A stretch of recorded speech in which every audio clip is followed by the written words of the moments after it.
नमस्कार दोस्तों। देश के 72वें गणतंत्र दिवस की आप सबको बहुत बहुत शुभकामनाएं। दोस्तों, सोचा आज गणतंत्र दिवस पर आपसे बात करूं।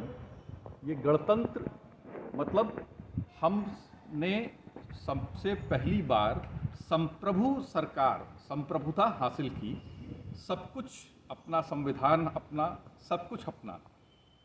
पर क्या वाकई सब कुछ अपना है दोस्तों? आज गणतंत्र दिवस के ही दिन देश का अन्नदाता किसान ट्रैक्टर रैली के माध्यम से अपनी बात कहना चाह रहा है। और वो उसकी मांगें क्या हैं?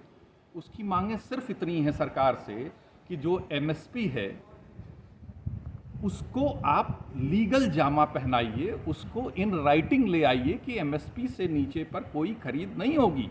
कॉन्ट्रैक्ट फार्मिंग का जो सबसे बड़ा खतरा है कि आपको जब कॉन्ट्रैक्ट कर लिया आपने तो आप फिर बंधुआ मजदूर की तरह हो जाते हैं। वो जो चाहेगा वो उगाएगा, जो दाम पे चाहेगा खरीदेगा। सरकार को उसमें इंटरफियर करना पड़ेगा कि एमएसपी रेगुलराइज हो, एमएसपी लीगल हो।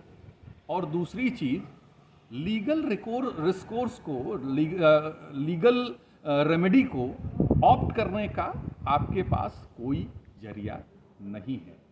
तो आज आप सोचिए, देश का किसान सड़क पर है, देश का नौजवान सड़क पर है।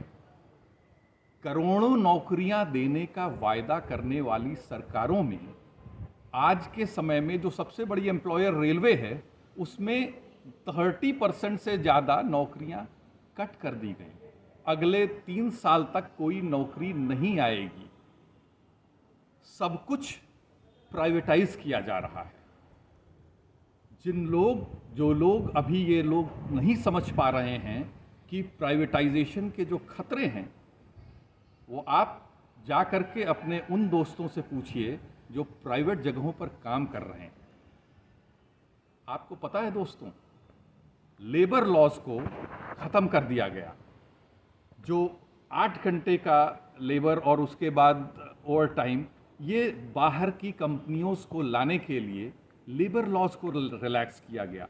तो जो चीज़ें हमने समय के अनुसार पाई थी, अपनी आज़ादी पाई थी, अपने कामों का, अपने हक का पैसा मिलने की बात पाई थी, उन सारी चीज़ों को ख़त्म किया जा रहा है। किसके लिए? इंडस्ट्रियलिस्ट्स के लिए। मैं ये नहीं कहता कि इंडस्ट्री ज़रूरी नहीं है, लेकिन किन कीमतों पर।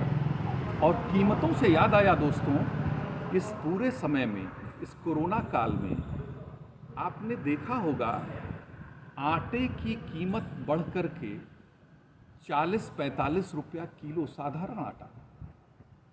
तेल की कीमतें 100-110 रुपये लीटर बिकने वाला जो सरसों का तेल था, वो आज की डेट में 196 रुपये लीटर बिक रहा है।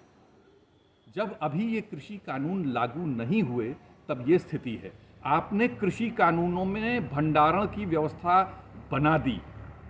जो एसेंशियल कमोडिटी एक्ट था, आवश्यक वस्तु अधिनियम, उसको ख़त्म कर दिया, जिससे भंडारण कर सके और भंडारण के द्वारा मुनाफाखोरी कर सके। तो हम किस तरफ जा रहे हैं? देश का जवान परेशान है, देश का किसान परेशान है, देश का नौजवान परेशान है। हमारी सीमाओं पर हर तरफ चीन की घुसपैठ बढ़ती जा रही है। हम रोज अपने जवानों को खो रहे हैं।